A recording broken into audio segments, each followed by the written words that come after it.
Welcome to China in Focus. I'm Tiffany Meyer. Our top story.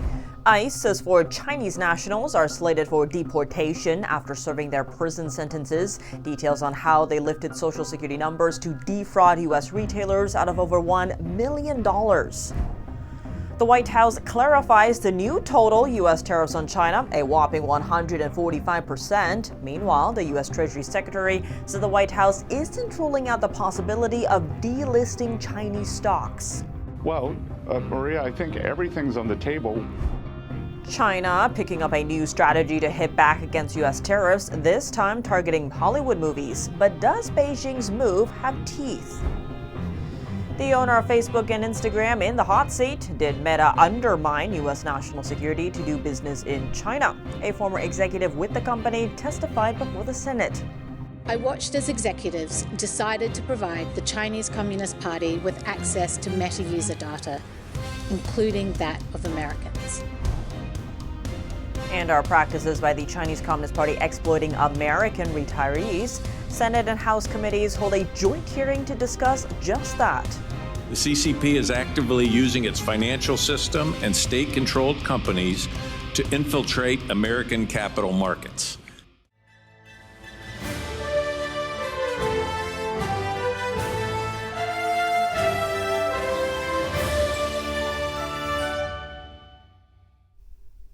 Welcome to China in Focus. I'm Tiffany Meyer. Before we dive into today's news, make sure to use the link down below to subscribe to our newsletter. Each week we round up the highlights and controversies happening around China and the world and share an exclusive behind-the-scenes snapshot with our readers. Keep an eye out. The newsletter will land in your inbox Friday morning. 4 Chinese nationals are facing deportation after serving prison sentences in the U.S. That's for defrauding American retailers out of over $1 million. Those retailers include popular beauty shops Sephora and Ulta, as well as retailers like Saks Fifth Avenue, Macy's, and Nordstrom. The Chinese nationals stole personal information from hundreds of victims, including Social Security numbers, dates of birth, and home addresses. They used that stolen information to create fake driver licenses to access credit in the victims' names at these large retailers. Posting on X, ICE said Wednesday that after the Chinese nationals served their time for fraud, the agency would take them back into ICE custody to face removal proceedings. The 4 Chinese nationals were sentenced to 12 to 42 months behind bars. A 5th co-conspirator was previously sentenced to more than 4 years in prison, and a 6th defendant is awaiting sentencing. The investigation into the case is ongoing. ICE agents said the individuals had entered the United States under false pretenses. Zooming out, the United States has sent 5 charter flights to China in the past 8 months, carrying hundreds of Chinese illegal immigrants. The White House is clarifying where the U.S.-China trade tensions stand, saying that as of now, the total U.S. tariff rate on Chinese goods stands at a massive 145%. The White House noted that the breakdown includes the 125% rate hike in recent days in light of Beijing's retaliatory duties. The 145% total also includes an earlier 20% imposed on Chinese goods earlier this year. That measure was in response to China's role in allowing fentanyl to flood the U.S.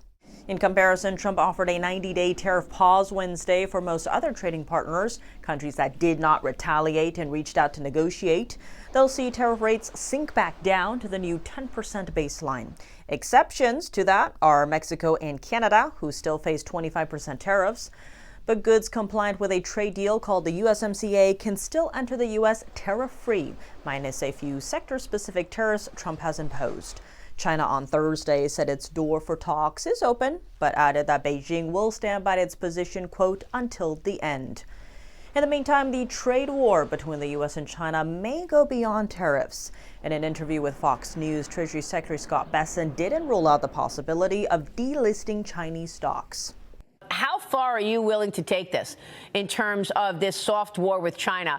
We've got Chinese stocks trading on U.S. exchanges. U.S. investors are buying those stocks, and that's helping China fund its military. Let's face it. Are you willing to go that far to remove Chinese stocks from U.S. exchanges? Maria, I think everything's on the table. We are talking about the capital export, capital controls in terms of, as you said, a blacklist of things that U.S. Whether pension funds, endowments, investors should not be investing in to fund the Chinese military machine. But that'll be President Trump's decision. According to the latest U.S. government data, nearly 300 Chinese companies are listed in the U.S., and they're worth over $1 trillion combined. It's raising concerns that U.S. investment dollars could end up helping the Chinese military or Beijing's espionage and censorship apparatus. All of those possibilities go against U.S. national interests. But still, delisting Chinese stocks would worsen the tensions between the two superpowers. Even so, President Trump is no stranger to the tactic. In 2021, he signed an executive order urging the New York Stock Exchange to remove listings of 3 Chinese state-run entities: China Telecom, China Mobile, and China Unicom, citing their close ties to Communist China's military. But the U.S. has never delisted the stocks of an entire nation. While the future of Chinese stocks in the U.S. remains uncertain, Besson said the Treasury is working on further restricting exports of high-value, security-related goods to China. China now has Hollywood movies in its crosshairs as a form of retaliation against U.S. tariffs. China's film administration think Thursday that it plans to import fewer American films because the U.S. hiked tariff rates on China. China is the world's second largest movie market. The country only imports about 10 Hollywood movies every year, a level of market access that hasn't changed much in 3 decades. Hollywood films make up about 5% of China's box office revenue. Critics say Hollywood has appeased the Chinese regime to make sure it keeps its access to the massive market. One noteworthy example, a report from PEN America said in the original film Top Gun, Tom Cruise had Taiwanese and Japanese flag patches on his leather jacket. But these 2 flags were replaced by lookalikes in the 2019 sequel trailer. On the other hand, the Pentagon has taken steps to discourage Hollywood from catering to Beijing. The DoD said it will no longer collaborate with movie studio directors that comply or plan to comply with Beijing's censorship demands just to get their movies distributed there. Australia's Prime Minister said Australia will not join hands with the Chinese regime when it comes to rejecting U.S. tariffs. He noted that Australia has its own voice. Watch. Prime Minister, will Australia join hands with China, as the ambassador has suggested, against tariffs? We engage with all countries, but we stand up for Australia's national interest, and we stand on our own 2 feet. And I have said very clearly, we cooperate with China where we can, we disagree where we must, but we engage in our national interest. The country's Deputy Prime Minister also weighed in, saying the Australian government is not about to make common cause with China in any contest going on in the world, and that Australia has its own interests and will focus on diversifying its trade relationships. The politicians were responding to the Chinese ambassador to Australia's overture to unite against the U.S. in response to tariffs. Most countries are in the same position as Australia, with a 10% tariff on exports to the U.S. That's a stark contrast to the 145% tariff imposed on China. President Trump said the heavy tariff is due to China's lack of respect for world markets. A former executive at Meta, which owns Facebook and Instagram, says the company undermined U.S. national security in order to do business in China. NTD's Washington correspondent Jack Bradley has some more on Wednesday's testimony before the Senate. When Beijing demanded that Facebook delete the account of a prominent Chinese dissident living on American soil, they did it. Sarah Wynne Williams, Facebook's former director of global public policy, accused Meta of censoring a Chinese dissident on U.S. soil on behalf of the Chinese Communist Party. Yet I witnessed Meta work hand in glove with the Chinese Communist Party to construct and test custom-built censorship tools that silenced and censored their critics. She also says Meta's putting the data of its users at risk. I watched as executives decided to provide the Chinese Communist Party with access to Meta user data, including that of Americans. Following the hearing, a Meta spokesperson told me in an email responding to these allegations, quote, Sarah Wynne Williams' testimony is divorced from reality and riddled with false claims, while Mark Zuckerberg himself was public about our interest in offering our services to China, and details were widely reported beginning over a decade ago. The fact is this: we do not operate our services in China today. But Wynne Williams disputes this. Is that true? Facebook, Meta is not doing business in China. Is that accurate? That is not accurate, Chairman Hawley. Facebook has a $18.3 billion business in China. And to give just one example, in 2014, it launched Oculus in China with a strategy of playing dumb. And her allegations are being investigated by the bipartisan group of senators that she's testifying in front of. That's the Senate Judiciary Subcommittee on Crime and Counterterrorism. That's why this committee has launched a full-scale investigation into the potential illegal behavior of Facebook. Today's hearing is one step in that investigation. Meta chooses to put human rights concerns aside if it means access to more users, more growth, more dollars. The senators have requested copies of all communications between Meta and Beijing since 2014, and they hope to get it by April 21st. Reporting by Jack Bradley, NTD News. Are American retirees getting ripped off by China? An update from another hearing sought to tackle the issue this week, this time held by both Senate and House committees. Lawmakers focused on exploitive practices used by the Chinese Communist Party against American retirees, including how the CCP masks investment risks and undermines shareholder rights. NTD correspondent Jason Blair reports. Americans work way too hard to have their financial security destroyed by Communist China. Protecting American retirees and seniors from exploitive practices by the Chinese Communist Party was the focus of a hearing in Congress. In a rare occurrence, committees from both the House and Senate held a joint hearing. The House Select Committee on the CCP and the Senate Aging Committee probed the risks of investing in Chinese companies. The CCP is actively using its financial system and state-controlled companies to infiltrate American capital markets. And while some might see that as just another investment risk, it's much more than that. Moulinar gave an example. In 2021, the CCP abruptly imposed sweeping regulations on China's private education sector, banning profit-making, foreign capital, and public listings. That decision wiped out billions of dollars in U.S. investments almost overnight. Shark Tank star Kevin O'Leary was invited as a witness, and he warns investors of the threats posed by the CCP. I have nothing against the Chinese people. Their contributions to science and art over the millennia are well documented. It's their government I take issue with. In my opinion, since joining the WTO in 2000, the Chinese government has never played by its rules. Another expert witness says that the CCP has a long-term, multifaceted political, economic, and military strategy to advance itself. The goal is to create a new world order through economic coercion and manipulation while avoiding a hot war.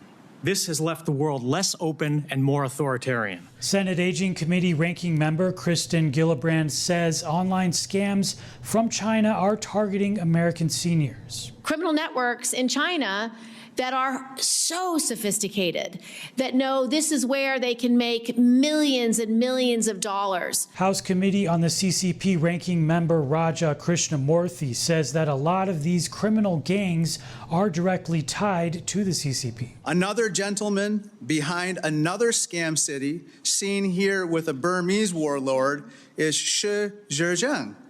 He is wanted in China for financial crimes, but his ties to the CCP allowed him to operate freely for years before being detained by Thai authorities. And witness Brady Finta, founder of the National Elder Fraud Justice Coordination Center, says that according to his experience, only 10 to 15% of elder fraud victims report the crimes. Reporting in Washington, D.C., Jason Blair, NTD News. Coming up, U.S. consumer prices unexpectedly fell in March, but will the improvement remain after President Trump doubled down on tariffs on imported Chinese goods?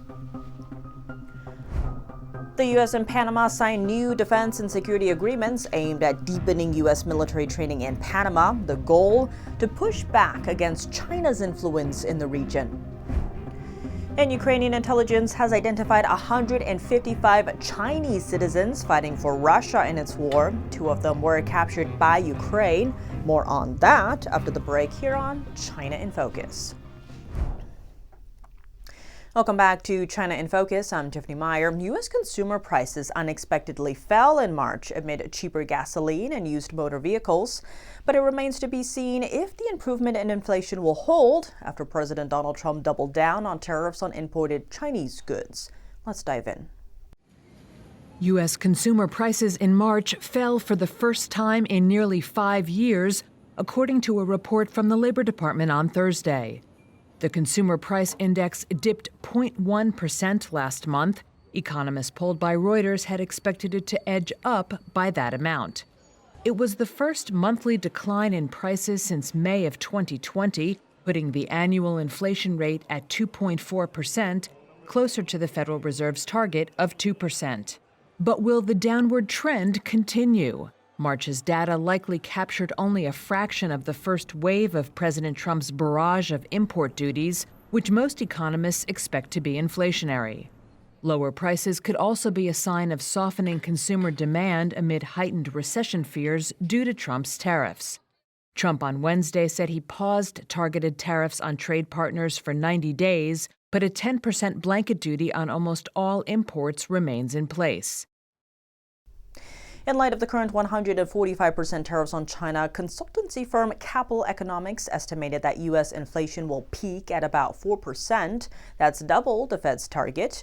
Meeting minutes from the central bank's March policy gathering were published Wednesday.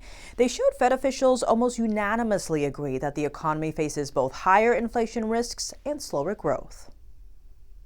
And how do Americans feel about the new tariffs? NTD's Sam Wong was out on the National Mall in D.C. to hear from them. How are President Trump's tariffs impacting you, and where do you think this is all going? Well, I think they're a necessary evil. We need to get even with the rest of the world, and we need to bring jobs back to America. I've lost 20-30% of my value in my investment portfolio. Every time I go to the grocery store, I thought that things would get better, but they're getting worse. Yeah, I think it's just bringing people to the negotiating table, which is already happening now, and I believe it'll all sort itself out within the next 6-7 weeks. The stock market's going to come back.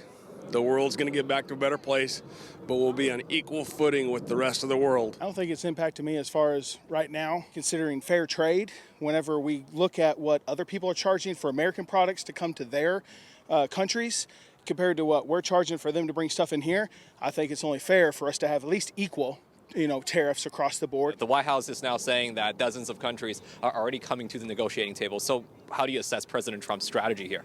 They have to come to the table. The United States puts too much money out into the world to not get it all back, and these other countries are just quietly making cash off of us. I think he's a brilliant deal maker, and I think it brought them to the table, and I think he'll negotiate with them. I think someone had to do it for the sake of America, because all their manufacturing was going downhill. I want him to do well. I want every president to do well, but taking 20 to 30% off of people's life savings and investments is not doing things right for people. I think in the end, he'll have done the right thing. As of today, 62 countries have reached out to say, look, we're ready to negotiate changes in our tariffs, which that's all it should be. Fair and equal trade across the board, not someone getting to charge you more for bringing your products in. Have everybody have a good economy. President Trump yesterday, he said he's going to impose an additional 50% tariffs on China. That's if China doesn't pull back its 34% retaliatory duties on the United States. Sure. So what do you make of this whole, back and forth? It's going to be who outlasts who the longest, but in the long run, they're going to have to come to the table too. China's got their whole economy to lose. I mean, they're not going real good at the moment as it is. I think they need us more than we need them, but we're going to have to get used to paying a little bit more for something for a while. But it should be done. It only seems fair. Why we're trying to change this is so that more manufacturing could be happening here. So because there is no forced labor laws here. There's not. I think it's wrong what Chinese people are having to deal with over there. Be paid quarters and dimes and children labor and stuff like that. Wrong. Everybody deserves a fair, equal right to live and live prosperous. That's what I agree with. The United States recognizes Panama's sovereignty over the Panama Canal. That's the message from Panama on Wednesday. The two nations just announced new defense and security agreements to deepen U.S. military training in Panama. Defense Secretary Pete Hegseth said these agreements are essential for countering China's expanding influence in the region. He also noted that the canal is a key strategic point that Panama would secure together with the U.S., not with China. Here's more. We certainly understand that the Panama Canal is in Panama, and protecting Panamanian sovereignty from malign influence is important, which is why when President Trump says we're taking back the Panama Canal from Chinese influence, that involves partnership with the United States and Panama. The U.S. and Panama issued joint statements about deepening security cooperation. It reaffirms Panama's sovereignty and details new military cooperation. Hegseth said he is grateful Panama welcomed U.S. troops to conduct joint rotational exercises in the country. He said earlier this week that the U.S. will take back the Panama Canal from China's influence.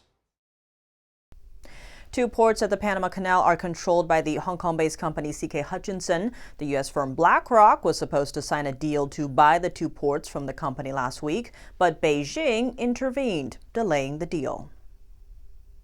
Ukrainian President Volodymyr Zelensky said Wednesday that Ukrainian intelligence has identified 155 Chinese citizens fighting for Russia after two Chinese nationals were captured in the country. Here's more on what's happening. Zelensky said the Chinese nationals captured in eastern Ukraine are in communication with investigators and are providing information on how they ended up on the front. He said Russia recruited the two Chinese nationals and others through ads on social media. A spokesperson for China's foreign ministry said the claims were groundless and has continued to deny its involvement in the war. It's not clear if these Chinese soldiers are commercial soldiers or if they were sent to Russia by Beijing, just as North Korea has done.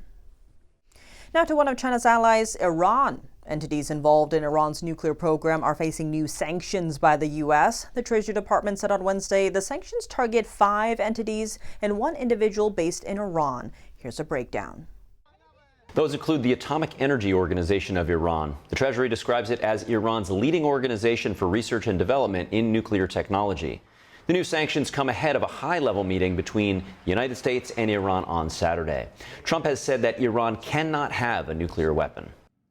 That's all for today's China in Focus. I'm Tiffany Meyer. If you have any feedback on the show or have something you'd like to see us cover, send us an email at chinainfocus@ntd.com. We'd love to hear from you. For on-the-clock original news coverage, visit us at ntd.com or download our NTD app. Thanks for watching. See you tomorrow.